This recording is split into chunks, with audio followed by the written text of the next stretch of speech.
राज्य मंत्रिमंडळाची साप्ताहिक बैठक आज मुख्यमंत्री देवेंद्र फडणवीस यांच्या अध्यक्षतेखाली पार पडली। त्यामध्ये 8वी ते 12वीच्या दिव्यांग विद्यार्थ्यांच्या शिष्यवृत्तीमध्ये भरघोस वाढ करण्याचा महत्त्वपूर्ण निर्णय घेण्यात आला। परिणामी राज्यातील हजारो दिव्यांग विद्यार्थ्यांना दिलासा मिळालाय।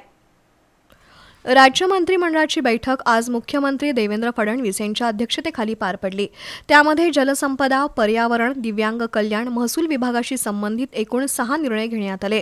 राज्यातील नदी प्रदूषण रोखण्यासाठी महाराष्ट्र राज्य नदी पुनरुज्जीवन प्राधिकरण स्थापन करण्याचा निर्णय घेण्यात आलाय।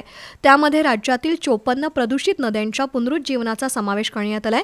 तसंच अनुसूचित जाती आरक्षण उपवर्गीकरणाबाबत निर्णय घेण्यासाठी मुख्य सचिवांच्या अध्यक्षतेखाली समिती स्थापन करण्यात आली आहे।